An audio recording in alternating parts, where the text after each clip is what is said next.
अस्सलाम वालेकुम, this is Mohammad Usman और आज का जो हमारा लेक्चर है वो है FSc part 2 chemistry chapter number 7 जिसका नाम है fundamental principles of organic chemistry. ठीक है, दूसरा हमारा लेक्चर है और इसका टॉपिक का नाम है फीचर्स ऑफ ऑर्गेनिक कंपाउंड्स। सबसे पहला फीचर है वो है पैक्यूलियर बिहेवियर या नेचर। ठीक है, दूसरा जो है उसका नाम है non ionic character. Third one है सिमिलरिटी इन बिहेवियर। फोर्थ है कॉम्प्लेक्सिटी और फिफ्थ है आइसोमेरिज्म। सिक्स्थ है हमारे पास रिएक्शन रेट और लास्ट वन जो है वो है सोलबिलिटी। ठीक है, तो चलिए स्टार्ट करते हैं फीचर्स ऑफ ऑर्गेनिक कंपाउंड्स। इसमें सबसे जो पहला फीचर आज हमने डिस्कस करना है उसका नाम है पैक्यूलर बिहेवियर या नेचर। पैक्यूलर का मतलब क्या होता है? ठीक है, पैक्यूलर का मतलब होता है स्ट्रेंज बिहेवियर शो करना या आप कह लें कि एक्स्ट्रा ऑर्डिनरी बिहेवियर शो करना। ठीक है ना, या कोई यूनिक बिहेवियर शो करना। तो जो कार्बन होती है ये अपना एक्स्ट्रा ऑर्डिनरी बिहेवियर शो करती है। वो एक्स्ट्रा ऑर्डिनरी बिहेवियर क्या कहलाता है? वो होती है इसकी कैटिनेशन की प्रॉपर्टी। ठीक है, कैटिनेशन की प्रॉपर्टी। अब कैटिनेशन क्या चीज़ होती है? कैटिनेशन होती है सेल्फ लिंकिंग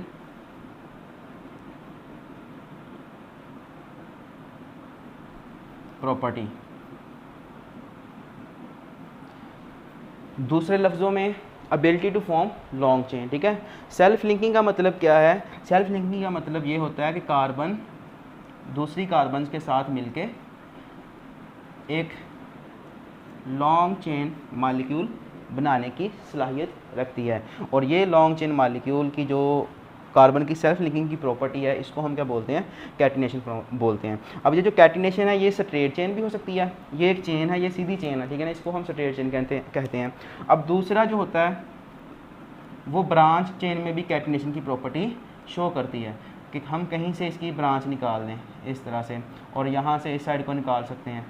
ठीक है, इधर से इस साइड को निकाल सकते हैं। तो ये क्या है? स्ट्रेट चेन थी, ब्रांच चेन में भी कैटिनेशन की प्रॉपर्टी शो की उसने। इसी तरह साइकिल के अंदर भी कैटिनेशन की प्रॉपर्टी कार्बन शो करने की सलाहियत रखता है। यहाँ पे कार्बन की जो बॉन्ड हैं वो पूरे नहीं है। ठीक है ना, इसकी वैलेंसी कार्बन की 4 होती है। तो यहाँ पे 3 हाइड्रोजन के साथ आएंगे, वो खुद ही लगाइएगा, समझाने के लिए मैंने ये लिखा है। ठीक है, तो यहाँ पे 2 बॉन्ड पहले बने हुए हैं, एक इसके साथ इस कार्बन का, एक इसके साथ, और इसी कार्बन का दूसरा बॉन्ड इस कार्बन के साथ बना हुआ है। तो यानी कि दरमियान में 2 हाइड्रोजन आ जाएंगे और जो एंड वाले हैं उनके साथ 3 हाइड्रोजन आ जाएंगे। ठीक है, इसी तरह इस साइकिल के अंदर हर कार्बन के 2 बॉन्ड बने हुए हैं। ठीक है, तो इनके साथ 2-2 हाइड्रोजन आ जाएंगे क्योंकि हमने वैलेंसी पूरी करनी है और कुछ नहीं करना। तो कार्बन जो होती है वो कैटिनेशन की प्रॉपर्टी स्ट्रेट चेन में भी शो करती है, ब्रांच चेन में भी करती है, साइकिल स्ट्रक्चर में भी शो करने की सलाहियत रखती है। अब आया कि क्या कैटिनेशन की प्रॉपर्टी सिर्फ कार्बन ही करती है? बाकी पीरियोडिक टेबल में कोई भी ऐसा एलिमेंट या एटम नहीं है जो कार्बन की कैटिनेशन की प्रॉपर्टी शो नहीं करता। तो कुछ एलिमेंट्स हैं जैसे सल्फ़र S8 है, ये कैटिनेशन की प्रॉपर्टी शो करने की सलाहियत रखता है। इसी तरह फास्फोरस भी होता है, बोरोन होता है, हमारे पास सिलिकॉन होता है। ठीक है, ये भी कैटिनेशन की प्रॉपर्टी शो कर सकते हैं। लेकिन जो स्टेबल कैटिनेशन की प्रॉपर्टी है ना वो सिर्फ कार्बन शो करता है। ठीक है, कार्बन की जो कैटिनेशन की प्रॉपर्टी है वो स्टेबल होती है, इतनी ज़्यादा स्टेबल होती है कि कार्बन तकरीबन कोई 200 से 300 एटम्स के साथ अपने मतलब एक कार्बन जो है वो दूसरी कार्बन के साथ, तीसरी कार्बन के साथ, इस तरह से वो 200-300 जो एटम्स हैं वो इकट्ठे होकर एक मालिक्यूल बना सकते हैं। ठीक है, और उनकी मतलब चेन कहीं से टूटती भी नहीं है। ठीक है ना, अब अगर टूट जाए तो वो फिर कैटिनेशन की प्रॉपर्टी शो नहीं ना करेगी। ठीक है, अब चेन क्यों नहीं टूटती? उसकी वजह क्या हो सकती है? उसकी वजह हो सकती है ये जो बॉन्ड बना हुआ है, बॉन्ड एनर्जी, कि इनकी बॉन्ड एनर्जी जो है वो हाई हो सकती है। स्ट्रॉन्ग बॉन्ड होगा तो नहीं टूटेगा। ठीक है ना, जल्दी नहीं टूटेगा। तो इसका मतलब ये हुआ कि बॉन्ड एनर्जी फैक्टर है जो डिपेंड करता है कैटिनेशन पे। ठीक है, सेल्फ लिंकिंग प्रॉपर्टीज़ पे। इनके हो सकता है बॉन्ड जो हैं वो वीक हों। ठीक है, जो इजीली टूट जाएं। ठीक है ना, और ये तो S8 के आगे नहीं जाएगा, सिलिकॉन के भी 7 मॉलिक्यूल से आगे कैटिनेशन की प्रॉपर्टी शो नहीं करता। ठीक है, तो इस तरह से ये हमारी पहला जो था तो फीचर इसका पैक्यूलर नेचर का वो ख़त्म हो गया है। अब डिस्कस करते हैं हम दूसरा फीचर। दूसरा फीचर जो है वो है हमारा non ionic nature. Non ionic nature.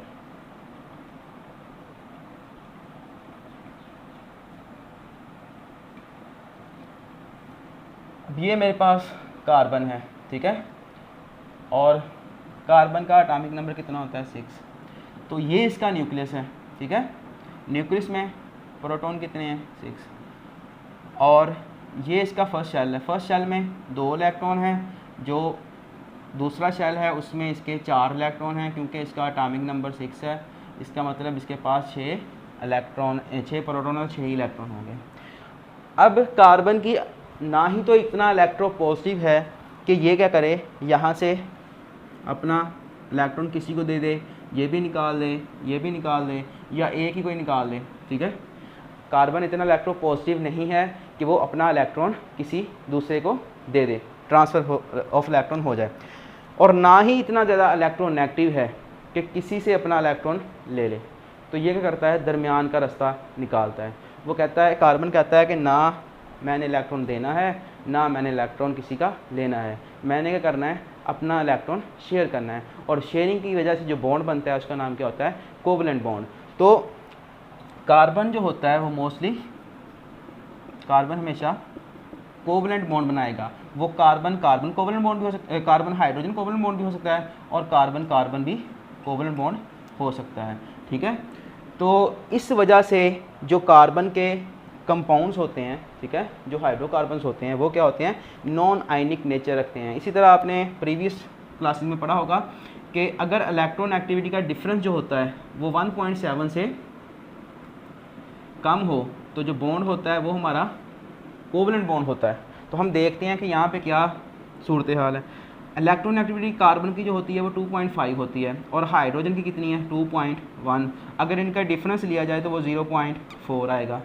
तो 0.4 क्या है, 1.7 से कम है, इसका मतलब बॉन्ड क्या है, कोवलेंट है। और कोवलेंट बॉन्ड आयनिक करैक्टर शो कैसे कर सकता है, नहीं कर सकता, इसलिए नॉन आयनिक नेचर हो गई। और यहाँ पे देखा जाए तो यहाँ पे हर तरफ कार्बन ही है, इस कार्बन की 2.5 है, इसकी भी 2.5 है, तो यहाँ पे क्या है डिफरेंस 0, ठीक है।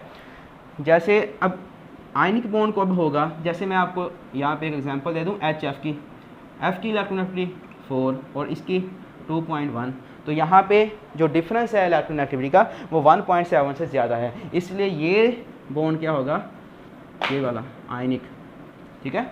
यहाँ पे डिफरेंस 1.7 से कम है, इसलिए कार्बन के जो कंपाउंड्स होते हैं वो नॉन आयनिक नेचर के होते हैं, ठीक है। अब नेक्स्ट प्रॉपर्टी डिस्कस कर लेते हैं।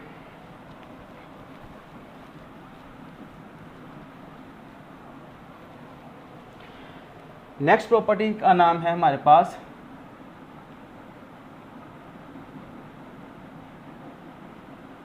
सिमिलरिटी, ठीक है। सिमिलरिटी किसमें, कार्बन के कंपाउंड्स के बिहेवियर में, ठीक है। अब एक टर्म होती है होमोलोगस सीरीज।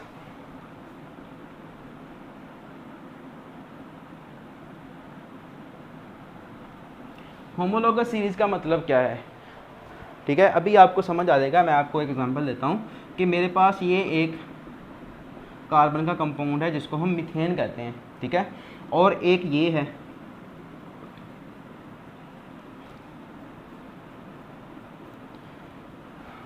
एक ये कंपाउंड है, ठीक है।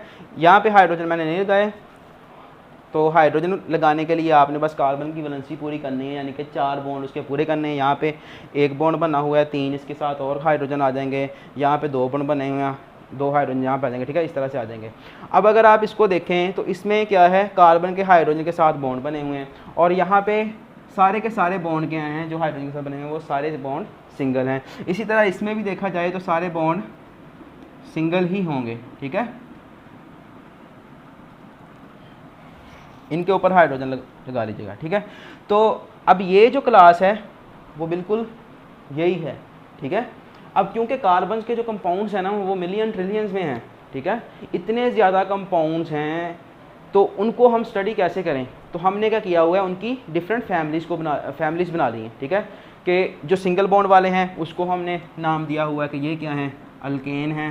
इसी तरह अगर इसका डेरिवेटिव यहाँ से H को हटा के यहाँ पे कोई Cl लगा दिया जाए, और यहाँ पे भी एक मैं Cl लगा लेता हूँ, बाकी सारे हाइड्रोजन हैं, तो ये क्या क्लास का नाम क्या हो जाता है, अल्काइल हैलाइड्स, ठीक है। तो ये अल्काइल हैलाइड हो जाएगी। अब इतना बड़ा मालिक्यूल और छोटा सा मालिक्यूल, दोनों की जो प्रॉपर्टीज़ होंगी वो क्या होंगी, सेम होंगी, इसलिए हमने इस सारी क्लास को कह दिया है अल्काइल हैलाइड, और यही होती है होमोलोगस सीरीज़। इसी तरह कार्बन जो है, अगर यहाँ पे हम OH लगा लें, यहाँ पे भी OH कर दें, तो ये क्लास जो होती है वो बन जाती है अल्कोहल क्लास, ठीक है। सिर्फ फंक्शनल ग्रुप चेंज करने से क्लास भी चेंज हो जाती है, और हम सिर्फ फंक्शनल ग्रुप को देखते हैं, पूरे एटम को मालिक्यूल को देखने के बाद उसमें देख लेते हैं कि उसमें फंक्शनल ग्रुप कौन सा है। जैसे ही हमें पता चलता है कि OH है, तो हम कहते हैं कि इसकी जो प्रॉपर्टीज़ हैं वो क्या हैं, अल्कोहल क्लास से मिलती हैं, तो अल्कोहल क्लास का हमें पता होता है कि उसकी वो क्या प्रॉपर्टीज शो करता है, ठीक है। इसी तरह अगर कहीं पे दो कार्बन्स के दरमियान डबल बॉन्ड आ जाता है, तो हम क्या कहते हैं कि इसकी ये जो क्लास है वो कौन सी है, अल्कीन क्लास है, ठीक है। इसकी सारी की सारी प्रॉपर्टीज़ अल्कीन की, सारे जितने भी उस क्लास में आते हैं सारे क्या हैं, एक ही प्रॉपर्टी शो करते हैं, तो हमें इजीली पता लग जाता है कि इसने क्या प्रॉपर्टीज शो करनी है। इसी तरह अगर किसी कंपाउंड में डबल बॉन्ड O और इधर भी अब कार्बन चेन है, इधर भी कार्बन चेन है, ठीक है, तो ये हो जाएगी कीटोन। अगर इस सारी चेन को हटा के यहाँ पे इसकी जगह पे हाइड्रोजन लगा दूँ, ठीक है, तो फिर ये एल्डिहाइड हो जाएगी। तो ये होता है सिमिलरिटी इन बिहेवियर का फ़ायदा, कि मिलियंस ऑफ कंपाउंड्स को पढ़ने के बजाय हम क्या करते हैं, उसकी 7-8 फैमिलीज़ को पढ़ लेते हैं, तो हमें उस कंपाउंड्स के बारे में सारी जो उसकी मालूमात होती है वो पता लग जाती है, ठीक है। अब आइए नेक्स्ट प्रॉपर्टीज़ पढ़ते हैं हम।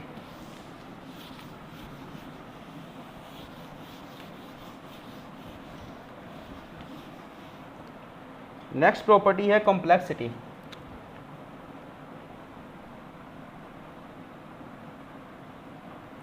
कॉम्प्लेक्सिटी का मतलब जैसे लिखा हुआ है कॉम्प्लेक्स, तो अब ऑर्गेनिक कंपाउंड जो होते हैं वो कॉम्प्लेक्सिटी भी रखते हैं, यानी कि वो कॉम्प्लेक्स भी होते हैं। कैसे कॉम्प्लेक्स होते हैं, क्योंकि आपने अभी पढ़ा है कि कार्बन के जो कंपाउंड्स होते हैं, कार्बन के पास कैटिनेशन की प्रॉपर्टी है, और ये क्या थी, self linking property, ability to form long chain. अब लॉन्ग चेन बनाएगा तो मालिक्यूल तो बड़ा हो जाएगा ना, अब जब मालिक्यूल का स्ट्रक्चर बड़ा हो जाएगा तो क्या होगा, स्ट्रक्चर कॉम्प्लेक्स हो जाएगा, ठीक है। तो बुक में एग्जांपल दी है कि जो प्रोटीन है ना, ठीक है, इसका जो स्ट्रक्चर होता है उसमें 10,000 से ये स्टार्ट होता है मालिक्यूल एटम से, और तकरीबन 1 लाख तक उसमें प्रोटीन में होते हैं एक मालिक्यूल में एटम्स, ठीक है। अब ये कैसे बनता है, तो ये बनता है, प्रोटीन का जो स्ट्रक्चर होता है ना, ये अमीनो एसिड से बनता है। असल में ये मैक्रो मालिक्यूल्स हैं सारे, ठीक है ना, प्रोटीन क्या है, मैक्रो मालिक्यूल्स है। और मैक्रो मालिक्यूल्स कैसे बनता है, पॉलीमराइजेशन के थ्रू। ये मेरे पास एक मैं अमीनो एसिड लिखने लगा हूँ,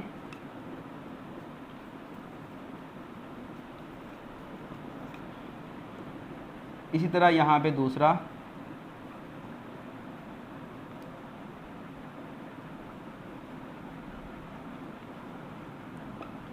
अब ये दोनों आपस में कंबाइन होंगे और इनमें पेप्टाइड बॉन्ड बन जाएगा, ठीक है।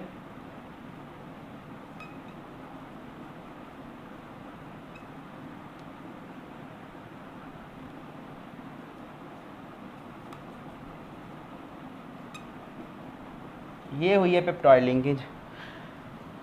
अब ये जो पेप्टाइड बना है, इस तरह के 10 पेप्टाइड्स मिलके एक पॉलीपेप्टाइड बनाते हैं, ठीक है ना, सॉरी 10 कह रहा हूँ, 10,000 पेप्टाइड्स मिलके क्या बनाते हैं, पॉलीपेप्टाइड्स, ठीक है।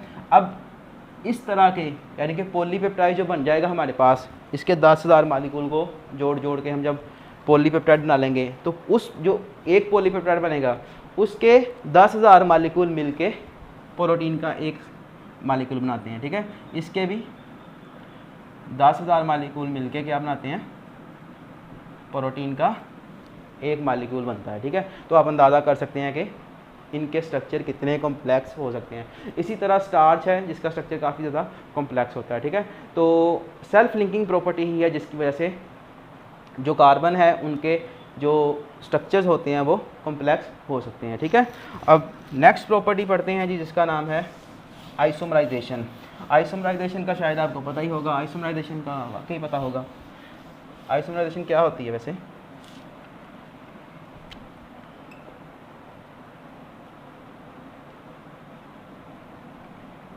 आइसोमराइजेशन हम बोलते हैं जिनका मॉलिक्यूलर फार्मूला सेम हो और डिफरेंट क्या हो,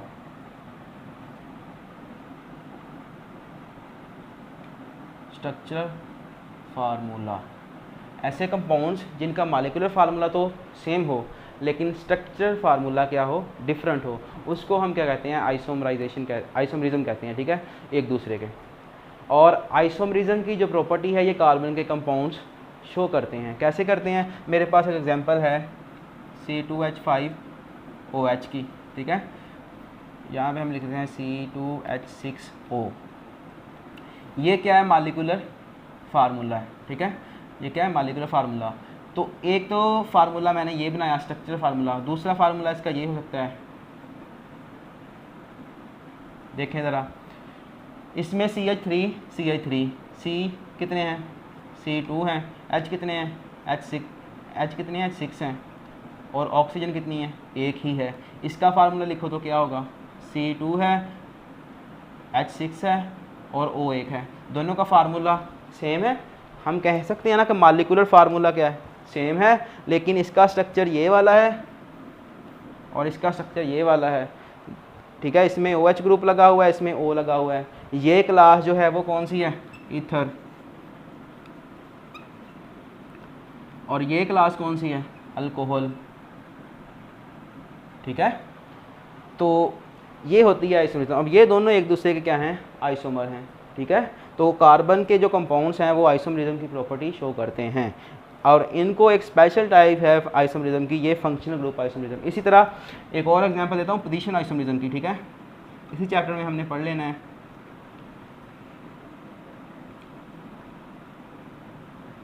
यहाँ पे 2 लगा के एक OH लगा लेते हैं, यहाँ पे H2 आ जाएगा फिर। ठीक है, अब अगर इसी OH को यहाँ से हटा के यहाँ इस वाली कार्बन पे लगा दें और यहाँ से एक H निकाल के इधर पहुँचा दें तो क्या होगा?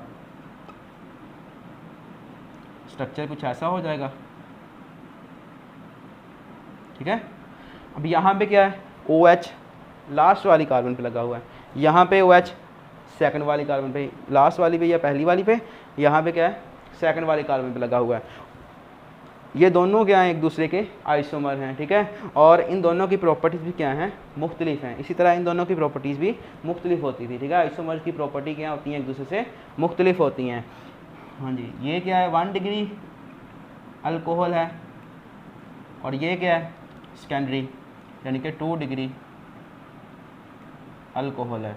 और ये आइसोमरिज्म की एक स्पेशल टाइप है जिसका नाम रखा हुआ है हमने पोजीशन आइसोमर। के पोजीशन के लिहाज से एक ही ग्रुप है लेकिन उसमें क्या है? पोजीशन का फ़र्क है। यहाँ पे फर्स्ट पोजीशन पे है और यहाँ पे सेकंड पोजीशन पे है। और ये जो क्लास थी इसमें क्या था? मॉलिक्यूलर फार्मूला सेम था लेकिन यहाँ पे फंक्शनल ग्रुप OH था और यहाँ पे फंक्शनल ग्रुप क्या था? हमारा ईथर था। ठीक है, तो ये थी जी प्रॉपर्टी आइसोमरिज्म की।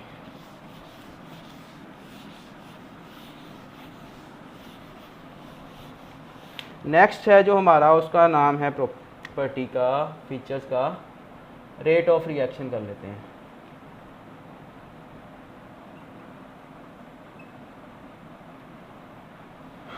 अब आपने देखना है बॉन्ड को। ठीक है, रिएक्शन कब होता है किसी चीज़ का? जब ये बॉन्ड टूटेगा या कोई नया बॉन्ड बनेगा। ठीक है, अब कार्बन के साथ जो हैं ये सिचुएशन है कि उसके साथ सारे के सारे बॉन्ड क्या हैं? कोवलेंट बॉन्ड हैं और सारा का सारा मॉलिक्यूल क्या है? स्टेबल है, इसको कोई परेशानी नहीं है। अनस्टेबिलिटी कब आएगी? जब ऐसा हो कि ये जो कार्बन है इसकी इलेक्ट्रोनेगेटिविटी ज़्यादा हो और इस हाइड्रोजन की इलेक्ट्रोनेगेटिविटी क्या हो? कम हो। तब क्या है? यानी कि यहाँ पे पोलैरिटी होनी चाहिए, यहाँ पे पोलैरिटी ना होने के बराबर है। पोलैरिटी है, ठीक है ना, क्योंकि इलेक्ट्रोनेगेटिविटी का डिफरेंस कितना आ रहा है? यहाँ पे इसकी इलेक्ट्रोनेगेटिविटी 2.5 है, इसकी 2.1 है, तो यहाँ पे 0.4 का, तो उसकी वजह से क्या होगा? इसकी इलेक्ट्रोनेगेटिविटी ज़्यादा है ना, मिसाल के तौर पर ये मेरे पास ए बॉन्ड बी बना हुआ है, ठीक है। ए की इलेक्ट्रोनेगेटिविटी क्या है 2.5 है और इसकी कितनी है 2.1 है। अब ए क्या है ज़्यादा इलेक्ट्रोनेगेटिव है। अब इलेक्ट्रोनेगेटिविटी प्रॉपर्टी क्या होती है, ये बॉन्ड है ना, बॉन्ड का मतलब दो इलेक्ट्रॉन जिनको बिल्कुल सेंटर में होना चाहिए, ठीक है ना, ज्योमेट्रिक मिडल पॉइंट के बिल्कुल सेंटर में होना चाहिए। लेकिन इलेक्ट्रोनेगेटिविटी क्या करती है, अब इसकी इलेक्ट्रोनेगेटिविटी ज़्यादा है ना, तो ये क्या करते हैं इलेक्ट्रॉन को अपनी तरफ खींचता है। जो इलेक्ट्रॉन को सेंटर में होना चाहिए थे वो वहाँ पे ना हो करके बल्कि क्या हो जाते हैं ए के थोड़ा ज़्यादा करीब आ जाते हैं, हो सकता है वो यहाँ पे आ जाए, ठीक है ना। इसकी वजह से क्या हुआ है, बी को लग रहा है कि मेरे इलेक्ट्रॉन चले गए, ठीक है, तो उसकी वजह से इस पे पार्शियल पॉजिटिव चार्ज आता है, इस पे पार्शियल नेगेटिव चार्ज आता है। यहाँ पे इलेक्ट्रॉन नेगेटिविटी का डिफरेंस बहुत ज़्यादा कम है, ठीक है ना। इस पे पार्शियल पॉजिटिव पार्शियल नेगेटिव बहुत थोड़ा आएगा, इस पे पार्शियल पॉजिटिव बहुत कम आएगा। तो कम आएगा तो मतलब इनको कोई टेंशन नहीं है, ये अपने आराम से नींद में सो रहे हैं, ठीक है। तो इसलिए जो रेट ऑफ रिएक्शन है वो स्लो होगा क्योंकि बॉन्ड स्ट्रॉन्ग हैं, ठीक है। तो जितने भी कार्बन के कंपाउंड हैं उनके रेट्स जो होते हैं रिएक्शन के वो स्लो होते हैं अगर कंपेयर किया जाए इनको आयनिक कंपाउंड के साथ, क्योंकि ये कोवलेंट कंपाउंड है। कोवलेंट रिएक्शन जो कोवलेंट रेट होते हैं वो स्लो होते हैं, आयनिक के रिएक्शन के रेट फास्ट होते हैं। तो ये प्रॉपर्टी भी हमारी ख़त्म हुई है और आगे लास्ट प्रॉपर्टी है जिसका नाम है सोलबिलिटी।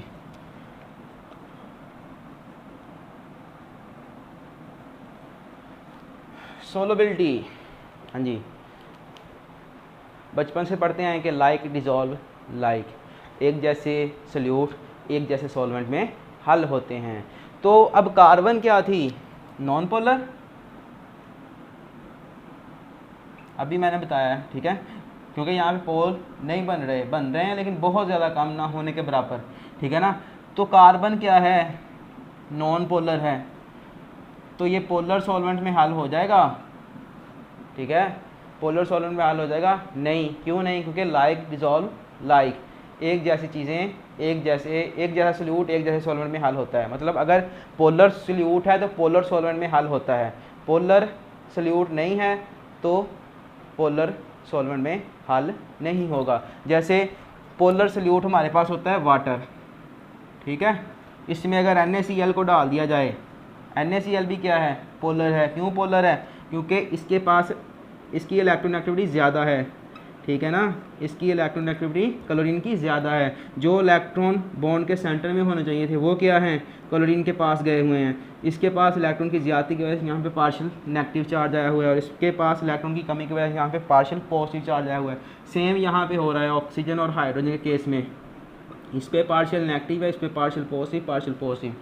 तो ये क्या करते हैं, अट्रैक्शन पैदा करते हैं, ठीक है ना। ये पार्शियल पॉजिटिव इसके साथ अट्रैक्शन पैदा करेगा और ये आपस में, उसकी वजह से क्या हो जाएगा, दोनों घुल मिल जाएंगे और सॉल्यूशन में नमक, पानी में नमक इजीली हल हो जाएगा। यहाँ पे ऐसी सिचुएशन कोई नहीं है, पानी के तो पोल बने हुए हैं लेकिन जो कार्बन है उसके पोल नहीं बने हुए हैं, तो वो पानी में हल नहीं होगा। इसी तरह जो नॉन पोलर सॉल्वेंट्स होते हैं तो वो कार्बन जो सल्यूट है हमारा नॉन पोलर सॉल्वेंट्स में हल हो जाता है। जिस तरह से पेट्रोल होता है वो क्या है, एक ऑर्गेनिक कंपाउंड है। इसी तरह पेंट जो होते हैं, पेंट भी ऑर्गेनिक कंपाउंड है। तो पेंट्स के अंदर पेट्रोल डाल के उसको मिक्स करें तो वो हल हो जाता है, ठीक है।